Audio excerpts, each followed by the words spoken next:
Hello, and welcome to the Consumer VC podcast, where we discuss the intersection of venture capital and consumer. I'm your host, Mike Gelb, and if you're enjoying this show, you can subscribe to my newsletter where you'll receive new episodes a week early. Head to theconsumervc.com and click subscribe. All content and episodes are for informational and entertainment purposes only and is not investment advice. Our guest today is Ben Jones, CEO of Haus Labs by Lady Gaga. As you can imagine, Haus Labs by Lady Gaga is Lady Gaga's clean artistry makeup brand powered by innovation. This was a great conversation and case study around creating a celebrity brand. We discuss how Ben met Lady Gaga, her involvement on the day-to-day with the company, how the company went through an early rebrand, which was really fascinating, as well as their approach to building the product and scale. Without further ado, here's Ben.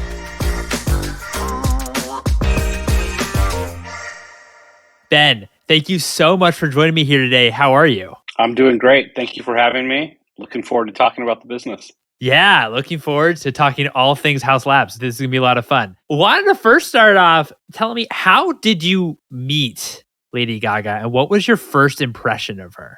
Yeah, that's a great question. I'd been at Honest Company and I left in 2017, right as they were kind of going through their transition to focusing more on retail. The first call I got was from CAA, a guy named Michael Yanover, who's a business development guy there. And he said, "Hey, I've heard your name from a lot of people as somebody who's good at getting businesses going. We've got this business that's kind of been sitting in limbo for a year with this phenomenal celebrity that she actually brought the idea to us." And candidly, like just leaving Honest, I was like, yeah, I'm not sure I want to do another, I think I'm good right now. And he goes, "No, you got to hear about this." And I go, okay. So being the cynic that I am, I was like, okay, what D-level celebrity are they going to foist on me? Right. I'm like, am I going to be doing, So we met for lunch and he said, "What do you want to do next?" And I said, "Look, I've had this amazing run of working for, some pretty phenomenal CEOs like Mitch Lasky, Mark Pincus, and Brian Lee. I'm ready to be CEO though." I said, "So I want to be CEO. I want to do, direct to consumer, CPG." And I go, "The fourth one's going to surprise you a little bit. I want to do beauty." And he was like, "Yeah, that's very surprising. Why do you want to do beauty?" And I said, "I just feel like there's so much similarity to what happened in the video game industry that I'm very familiar with and what's going on in beauty that it resonates with me right now." And I said, one just split towards the boys and one split towards the girls, but like it feels like it's in my wheelhouse. And so with that, we went to lunch and he said, I said, "Who is it?" And he said, "It's Gaga." And I was like, that changes my entire perspective, right? Like suddenly I was like, from like, yeah, I'll take your lunch to like, okay, this is really interesting. So she was incredibly busy at the time. And so it was kind of puttering along. And I'm like, "Look, we got to move this. Like, let's either get this going or not." And so I went to her house in Malibu to meet with her. And she's just a phenomenal human being and you feel it right away. Like, one, she's the kindest person you'll ever meet. Like, no ego, no pretense, brilliant, like insights right away, passion right away. And I was like, this is somebody that's like a once in a lifetime person that I got to work with. And so from there, we did all the rigmarole and the dance and we finally got to a place. And by the way, the shoe had to fit on the other side too, right? Gaga had to like me. So I think what sold her on me was she loved that I wasn't from the beauty industry and I came from experiential gaming, which she thinks is a great medium. And I had 6 sisters. So she was like, "Okay, you're going to understand this industry better than I expected." And from there, just, we built the company. That's awesome. I'd love to dig in a bit more about what you thought, why you were so interested in beauty and kind of the relationship in gaming and why there was kind of parallels that you saw what was happening now in beauty with gaming, with your experience. And it was that, in gaming, we had this time where I was like OG mobile games, like Jamdat was like the very first Western mobile games company. And, you saw a lot of the disruption happening with, also with free to play and with mobile and everything else. And then really what changed gaming was live games, right? Like this idea that the boxes, you don't just finish the game and you throw it away. It's like this game lives forever. And so there were like massive sea changes there. And in beauty, like you started to see the way influencers were changing the game and the way like Kylie, with the D2C model and the drop model was changing the game. And when I looked at it, I was like, there's a lot of parallels here, but there's not as many people playing here. Like it's since gotten much more competitive, but I would say games was the most competitive space for a long time where like just there was a million smart people chasing the same holy grail. And in beauty, it felt like there were some like older school companies who didn't quite know how to play it, who were trying to learn. And then there were new companies that I looked at, and I just saw that there was going to be I thought there was going to be a wave of those companies who kind of did their thing and changed the whole landscape. And that's what felt similar to me, was like this business that was going through a massive sea change and also had a massive audience. So, just to summarize, for gaming, you saw a big sea change in the kind of convert to mobile games, maybe how that created different types of business model for that medium.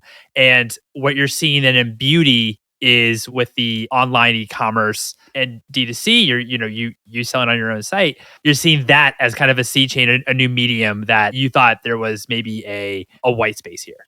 A white space, and by the way, also pure, like any entrepreneur, pure naivete, right? Like ignorance, which is like, why do you go in and you're like, well, I think I could do that. Like truth be told, if you had all the facts lined up and like you really knew what you were going for, you'd be like, I'm crazy, right? Like I do sometimes pause and go like, how did I get here? Like it's kind of it's a pretty radical shift from 20 years in the video game industry to this. At the end of the day, it all came down like, I also, when I evaluate talent, so much of what I evaluated in the video game space transferred to this space, which is like, I would buy teams or I would sell teams in the video game space, and I would always just want to talk to the designer. It's really all I cared about. I didn't like artists, programmers. Obviously, there's phenomenal people all over the industry, but like I think there's like 20 great designers in the industry. And what I've learned in this space, I think there's like 20 great product developers in this space. There's like formulators who make stuff for everyone. And then the companies that stand out have that like person who can like maximize that relationship with the formulator. And each of them have this like pillar that you need to build the company: designer, product developer. Where I think beauty's better than video games, I think they're better marketers. So I think the world's best marketers sit in beauty. And so that's been a learning experience for me, is how to interact with them and how to work with them. So how do you think about product when you were talking with Lady Gaga and this company was, coming together? What was, I guess, your approach to actually building out that supply chain and the different number of SKUs or categories that you wanted to enter? So learning, it's been a work in progress, and I learned a lot. So like one, like being self-reflective, I would say when I was at Zynga, I remember there was that gold rush in like 2010 that everyone was going into free to play, and I'd meet all these people and I'd be like, who are these tourists? Right? They don't know anything about games, and suddenly they're in all these meetings, and I was kind of like dismissive of them. And then like a year ago, I sort of was like working on some things. I looked at myself, I'm like, wait, I'm the tourist. You're that guy. Like all these people who've been here for 20 years, 30 years, have these careers. And then I walk in and I'm running Gaga's company, and they're like, who is this guy? And why is he here? Right. And so I've learned along the way a lot. I think I try to read people.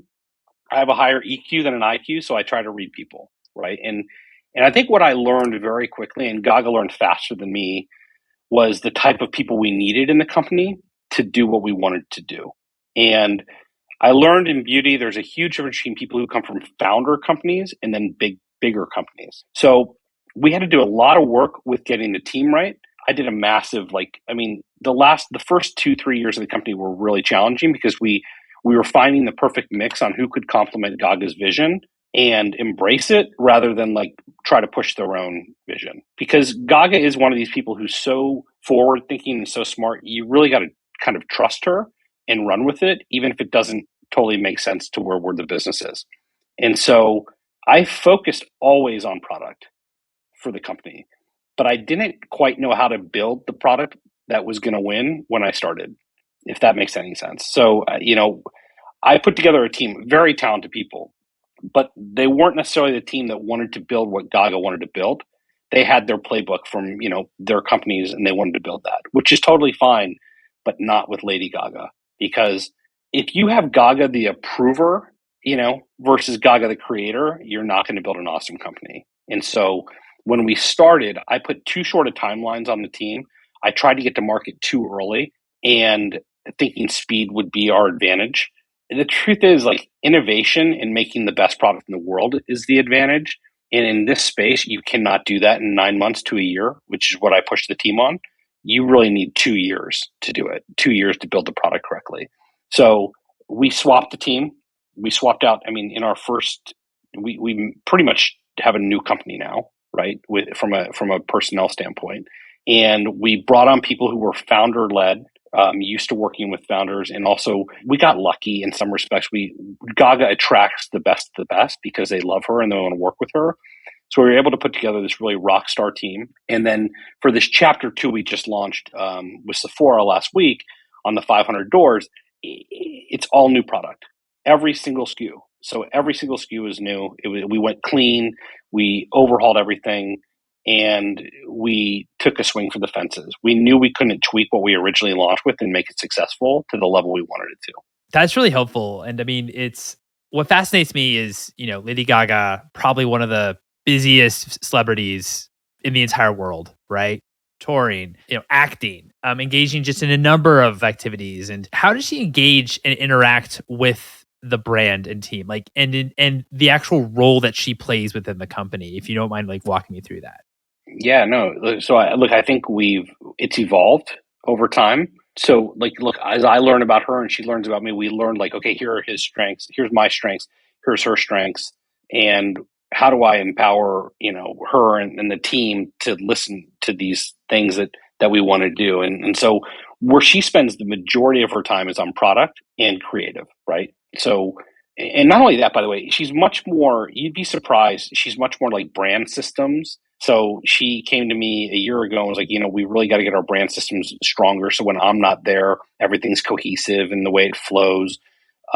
She's got like a photographic memory. So she's very visual, right? So she looks at everything visually from top to bottom. She also like everything has to flow in a certain way, and she's a perfectionist. So she handles all the stuff that like is consumer facing. I handle all the day to day operation stuff and the non sexy stuff, let's say. And that's the way we kind of divide and conquer. And then there's times when she has to go do her other jobs. So then that's where the team really plays the part of like, we got to carry on while she's not here. That makes a lot of sense. I mean, it doesn't surprise me either that Gaga would be also very involved in the brand system side. I mean, one of my favorite books, I don't know if you've read it, Monster Loyalty, how Lady Gaga turns followers into fanatics, and like just every single part, every single like little thing that she does in order to get her fans more involved, and how just her interaction with people that follow her. It's pretty incredible. I'm of the belief that we've only scratched the surface of what Gaga's the mark she's gonna make on this world before she leaves. Because I just watched the way she's so committed to perfection and so committed to like like her latest tour, Chromatic. I got to see it in Chicago, and like I'm sitting there watching. I just know the amount of time she had to prepare for it and what it took to do it in that period of time. And the fact that she's able to nail that. Then while she's on tour, she's doing TikToks for us in her hotel room that are getting 10 million views in 2 days. And then she's going to do, she's doing a mental health campaign with her mom. And like, it's truly incredible when somebody is able to do multiple things and do them all at a high level. But it's because she's got incredible focus. So like far better than I have. Like I jump a lot. She is so when she's working on Haus Labs, she will eat, drink, sleep Haus Labs 16 to 18 hours a day. And that's where her head is. When she switches tracks to music, then she's going to switch that track. And then we're going to make sure we have stuff in the can and we're ready for it and everything else. But like she doesn't cross pollinate. She doesn't dance on like 3 different things. She's very highly focused on whatever she's working on. Appreciate you paint a little bit of a picture about just how she's just involved in different activities. And, I mean, a little bit of a day in the life, which is amazing. As you kind of mentioned, when you were actually thinking about getting into beauty and personal care and thinking about these categories, you mentioned, Kylie Jenner. There's a lot of, celebrity launches in the past few years. And, there is some argument to be made, and it's been made on the show, that consumers might be a bit fatigued of these types of brands that are maybe celebrity led. How do you think that Haus Labs have maybe broken the mold here and kind of cut through that, kind of noise of, as you said, when you were first approached, you're like, okay, what B celebrity wants to start, a brand now? Like, so how do you think about the whole like break through the noise part of your business? Yeah, look, product number one, right? Like because part of the problem is, and this isn't a celebrity issue. This is a business issue. If people are slapping names or not really thinking through a product for the end consumer and then putting it out there, it doesn't have a very long shelf life. There are people who can go over and above that just because they have such reach, and they will survive for a while, but eventually it catches up to them. So I think when we benchmarked this chapter 2, we said, okay, we are not, while we're going clean with our ingredients, we are not benchmarking against other clean companies. We are benchmarking against luxury brands that we can compete with, even though we're not putting ingredients in there that might not be great for you. And so, like our foundation, which we just launched, we weren't benchmarking against other clean foundations. We were benchmarking against, the Armani Silk. We were benchmarking against like world class foundations that have been around forever. And that was really driven by Gaga. She was like, look, if I can't like put my, this foundation down and pick ours up and wear it, I'm not going to be happy with it. Like it's got to be a world-class foundation. That goes back to what I said earlier about having a world-class product developer. And I mean, the best example I can give you is like when we go to a formulator with her, there's 6 chemists around the table, no reps, no sales reps. It's 6 chemists and maybe the CEO of the formulator. When I started the company, it was 1 sales rep, no chemist, and our PD person, right? So it's like huge difference in how we're approaching the product. So what makes me the most happy right now is watching the customer reaction to our foundation because it's a best-selling, like we just launched it with Sephora. It's a best-selling foundation. But the reviews and the TikToks and everything else that people are doing are like, they're blown away by it. So in a way, I think we knew we had to go over and above being a celebrity brand because it actually hasn't been an advantage for some brands. It's actually a detriment because people are just like, who slapped their name on this product? And I just think with Gaga, she's a force to be reckoned with, and you can't deny that her handprints are all over this thing, and the customers can feel that too. So the authenticity of of her kind of level of involvement with the product and wanting the product to be perfect for her, and if it's perfect for her, then it might also be perfect for her friends, but it stems from a very authentic place. Reminds me a lot, I think it was the third interview that I did on the Consumer Reviews podcast was with Nicole Quinn at Lightspeed, and she was talking up about Haus Labs. This was back in 2019, but she was saying how Lady Gaga's hands are just all over it. Now, originally you decided to launch on Amazon. Why wasn't that so successful? Yeah, that's a great question. And it's one I've thought about a lot because like I dealt with Amazon coming from my background, I had dealt with Amazon. And when we were approached with the opportunity, I originally said no, just thought it was too early in our existence and we wanted to control our own destiny and everything else. And then So Amazon came to you. Is that what happened? yeah, they thought they had I think it was, they had an opportunity around Prime Day. They wanted to launch a brand for the first time ever. And they really let us in the kitchen. They did a lot for our company and they embraced us in a way that I don't think they've done with many companies. Ultimately, I think that the challenge is this, like, and this is why we're at Sephora. Sephora are the best brand builders in the world, right? For beauty. So you have Ulta, who's a phenomenal retailer, but probably better at scale when you're at scale as a brand. Whereas Sephora has kind of a track record of over and over again taking brands that maybe don't have great brand awareness and introduce them to the world. They have the best trained salespeople and everything else. So like that is a big part of like when you launch a brand that you need in beauty. You even with Lady Gaga, you can't just rely on that person. You have to have the whole like story and the whole world combined. With Amazon, not a discovery platform, right? It's a I know what I'm buying and I go there and I buy it platform. So I think it was really hard for us as a startup, especially to break out without spending, tens of millions of dollars on advertising and everything else. Like it was very hard to break out there. So I think Amazon went to the moon for us and we had a lot of success in some categories, but it was really hard to break through with certain must-win categories like foundation, which is why we didn't launch it there. And so I think learning experience would be you have to build a brand first before you try and go all in there because it's not a discovery platform. Also, it's not a drop platform, right? We're doing drops. So Amazon's algorithms, they're motors, right? They speed up, they slow down velocity, reviews, all this stuff. When you do a drop, it's not going to show because the algorithm's not. So like we had to do a lot of work there. And so look, they like from a partnership perspective, they were pretty phenomenal with us. It just wasn't the hit I think we were all hoping it would be. And candidly, I don't think we gave them the products like we have now.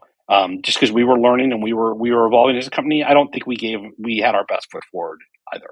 This comes up on the show a lot, the kind of this question of can you build a brand on Amazon? Because it's a series of listings. I mean, I would think it's just very, very difficult to be able to kind of stand out in some ways from other listings that you see on Amazon. So totally can understand it from that standpoint. What are kind of your lessons learned about the original launch on Amazon all the way up to now? You launched at Sephora. And do you think that your original thesis, why you wanted to enter into beauty and personal care, what you kind of saw kind of in parallel what happened to the video game industry and mobile, a new platform, you see that with, D2C online. You're launching you just launched in Sephora, which is traditional retail. Is there still an opportunity as well that you see for online channels, or is it more so like as like an advertising medium? No, I think it's all of the above. This is still one category where you need retail. Like beauty retail is strong, right? It's very strong. So it's not like back in the day when you're at EA and you're like, you got to go to Best Buy and you got to go to Bentonville and you got to do this stuff. It's like, no, we have digital downloads. We can do X, Y. It was kind of there was that big tug and pull for a long time, like from the retailers. If you go here or you won't go here and everything else. And none of it played out that way. I think in this space, you 1000% need to have a physical presence because it's a touch, feel, shade match. Like, I mean, we've gotten very sophisticated and everyone's gotten much more sophisticated on like online shade matching per se. But like you still getting a beauty advisor to sit with you and like do that is still the most powerful sales technique. During the kind of rebrand process, why did you change your name from Haus Laboratories to Haus Labs by Lady Gaga? Several reasons. One, we wanted people to be clear that it was like the brand had evolved and it made more sense, like to have Gaga's name in it. Like, I mean, she's one of the top 5 most recognized icons in the world. So like Haus Labs, like why not, right? From many reasons, right? Like common sense reasons. And then also, like, we do want to be about, like, we do want people when they try our products to be like, wow, these guys are future thinking. Like, she's a futurist, and we wanted it to be more like lab driven. So it just felt cleaner to us, House Labs by Lady Gaga. Whereas House Laboratories, it's like, hey, that's all well and good. And I hope one day everyone in the world knows we have a Q score of X and whatever and 95 identity rating, but Gaga has that today and we don't. So it makes a lot of sense. That makes sense. That makes sense. I think in part of the rebrand, what I was reading is that it's clean makeup, right? What does clean mean to you? Yeah, it basically like look. I always when I think clean because clean is such a vague. It means nothing. Clean means nothing by itself. I think what we tried to achieve was the European standard of what a clean ingredients list looks like because they're far more aggressive about it than we are. The funniest part of it all, it reminds me of like early in my career, I was getting recruited by Trip Hawkins from EA, and he told me the story of when he started Electronic Arts. And he said it had to do with when the processors were going to be fast enough to do the kinds of sports games he wanted to make. And I think we had this lucky kind of combination of events where the technology on the formulator side caught up in the last few years where we could actually build product that Gaga would be proud of in a clean formulation. 4 years ago, we couldn't do it. Now we can. So it's almost like the processor speed caught up to where we wanted to be. And so when she called me and said, I want to do clean, like it was during COVID and she's like, we can't be a kindness brand and not be kind to the planet, like and kind to ourselves. Like we've got to do this. And I called an old friend of mine from Honest, who was a chemist, who is no longer there, but she's a chemist and she's pretty raw. And I said, we want to do a clean foundation. And she goes, you're fucking mad. That was her response. And I said, why? She's like, it's just so hard. She's like, you need the pegs for stabilization, you need this. And she started listening through the chemicals and what they did for you. And I said, yeah, but isn't that what we're a startup? So isn't that what we should be doing, right? Like we should be taking the hard challenge. And we got a little bit of luck because we got this phenomenal product developer. And then we married her with this phenomenal chemist who's kind of legendary in the industry. And she loved Lady Gaga. So Gaga went down to the lab and stayed there for 7 hours and met with all her chemists. And she took them through all her, like, here's how I'm thinking. They were so blown away by her. It's almost like they said, okay, we're giving them the AAA treatment. Like, let's make this work. Right. Like, and so that was like a lucky relationship for us. Right. Like that was just lucky how it all came together. But it also was that matter of Gaga driving herself down to Irvine, sitting in their lab for 7 hours and them saying this person is real and she's got a real vision and we want to make stuff for her. Right. And I think that, set us on our path. And then the clean aspects of it now, just like we think we can compete with quote unquote dirty products across the board. That's really interesting, and it's also really cool that Lady Gaga did that. I remember when I think Haus Laboratories, when you first launched, you were looking on the price point side, it to be accessible to everyone or to a lot of people. Since going clean, where I'd imagine it's as you just kind of laid out, it's a very difficult process. I'd imagine that probably eats into your margins a bit. How do you think about when you were thinking about the relaunch and launching Sephora? How did you think about price point? Yeah, we argued about it a lot. I'll tell you that right now, because the product developer sitting there going like, do you understand what we're packing into these products? We should be charging this for it, right? And then you have the marketing team saying, whoa, whoa, whoa, whoa. Like if you charge that, you're out of range with this, and this. And so it's a dance because I'm not lying when I tell you these things are packed. Like they're packed with skincare ingredients and like and we were doing it during a massive like supply chain craziness, right? So like I think as a founder and as a CEO, what I look at is like, okay, don't plan for what's happening in chaotic moments, plan for steady state. So like our goal for this year has been like it's been a pretty simple goal, like a path to normalcy, which sounds silly, but like normal to me means like you're operating under normal conditions, right? Like you don't have ports backed up, you don't have this, you don't have that. Like so if you say to me, Ben, you're going to take margin pressure, I'm like, okay, I can take margin pressure for a year, but I can't take margin pressure for 5 years. So like as long as you can show me that like, hey, we can take our margin to like the industry best within 24 months from a launch, I'll do it. But I won't do it if it's like you're forever going to be in a down position. Was that also helpful too with your partnership with Sephora? Did they also maybe give you feedback in terms of how to approach pricing or at all? Sephora is that's why they're such a great partner. They are in your kitchen. When you're an exclusive brand with Sephora, like part of the reason you do that is like they are day in, day out in your kitchen. Like they are telling you like we don't like this, we love this, we don't like they pull no punches. They're a phenomenal partner in that regard because they make you better. That's awesome. How also have you, I know you talked a little bit about Lady Gaga releasing, TikTok videos about Haus Labs that of course have been seen by millions, but how else do you kind of leverage Lady Gaga's existing community to help drive product sales and bring maybe higher repeat rates or higher loyalty within for Haus Labs? Well, you do like you talked about the book, but the monsters are the most like you could argue there's like three incredible fan bases, right? You have the Swifties, the monsters, and a few others. But like they are the most passionate. Like I got such a chuckle. I was in Chicago and there was a gentleman in front of me and there was a woman next to me and she was talking about Lady Gaga's lips. She's like, "What is she wearing?" And he goes, "Oh, that's Atomic Shake lip lacquer." And she goes, "What's that?" And he like turns around. He has no idea who I am. He starts selling her on why she needs this because we sell a good percentage of our product to men and like a really healthy product percentage. And so I was just smiling ear to ear. And she's like, "Where do I get it?" And I just looked at it, I go, "Well, it's sold out right now because there was a massive run on it, but like 3 weeks, we'll have more." And she was like, "How do you know?" I'm like, "I just know, right? Like, just trust me. You got to get it." Right.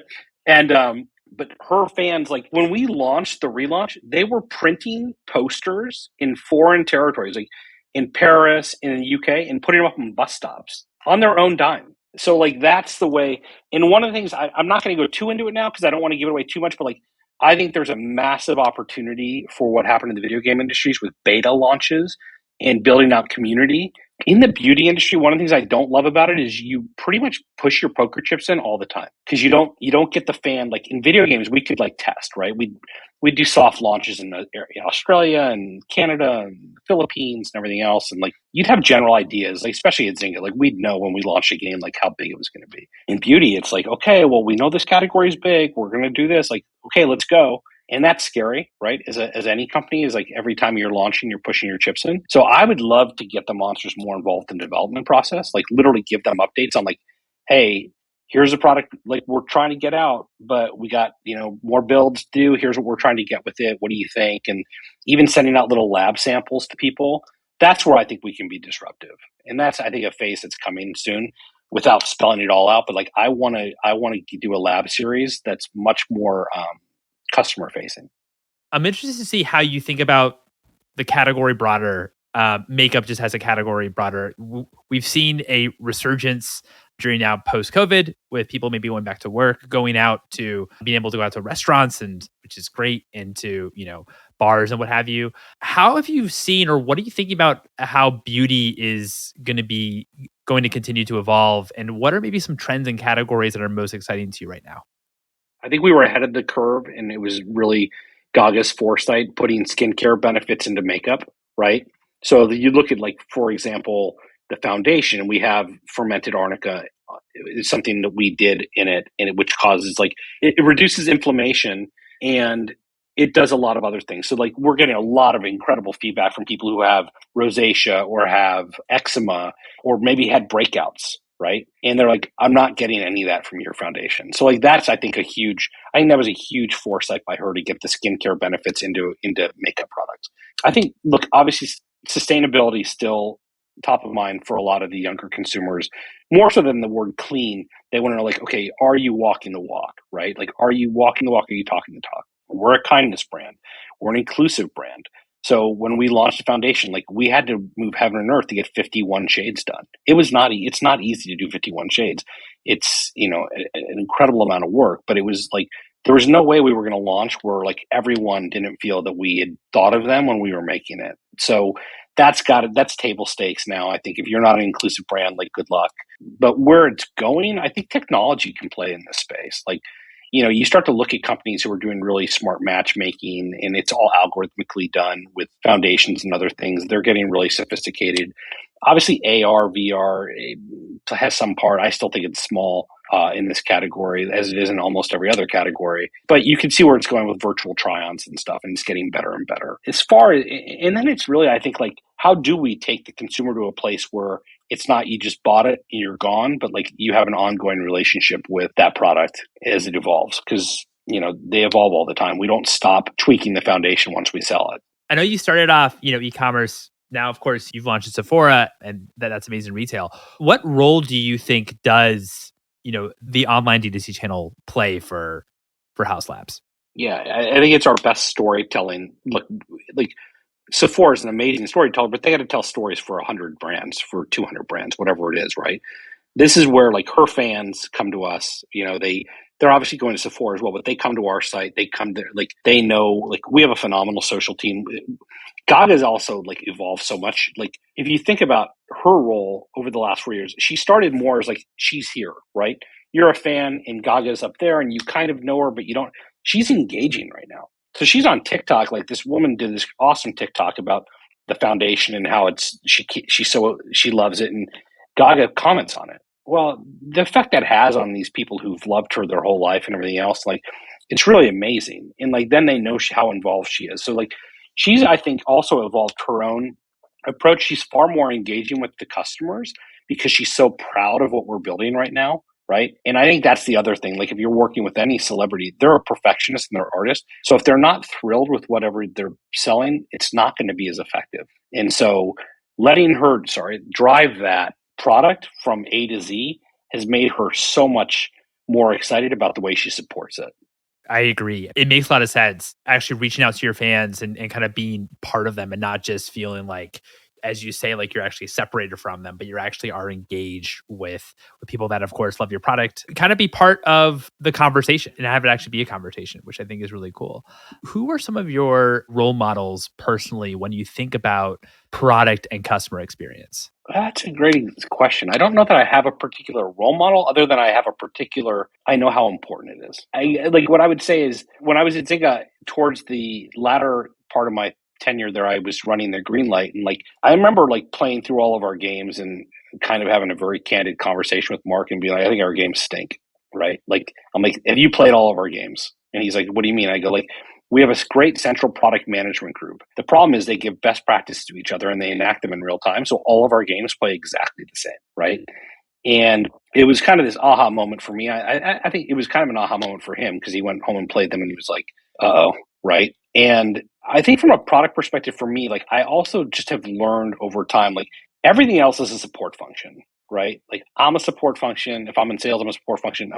Because if your product's not phenomenal, your job's so much harder. And, so, like, we learned some hard lessons at Honest. When I got there, they were on a trajectory that was really high flying, and they had product hiccups. right? They had recalls and they had other things that hit them, and it stopped us in our tracks, right? And so when we started this, like the one thing I will tell you from the get-go, we worked with the best formulators in the world because I said, like, we cannot take chances on product. That we've got to work with tried and true who can scale, who can do this stuff. Where I got that takeaway from, I honestly can't tell you. Like, I don't know. I just know that I knew it was, from day one, I knew it was critical. I think the only thing that gets in the way of that is ego, because nobody wants to think they're a support function. But the fact of the matter is, I'll gladly support great product all day. I hate supporting shitty product.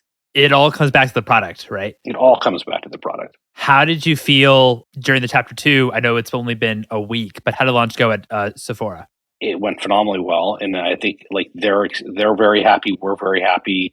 I went into this launch thinking, okay, it'd be great if we could have one product that's already cut, because we did launch with 25 doors with them earlier in the summer, and we've just had a lot of good momentum lately. So I sort of feel like it's a bizarro world from where we were sitting a couple of years ago, and even last year. It was like there were a lot of question marks, right?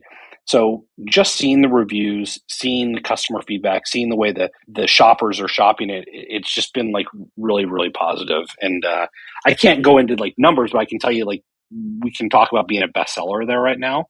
And to be a bestseller there is really hard to do. So far, so good. That's great to hear. What's one book that's inspired you personally and one book that's inspired you professionally? So my wife would tell you I'm not a big reader.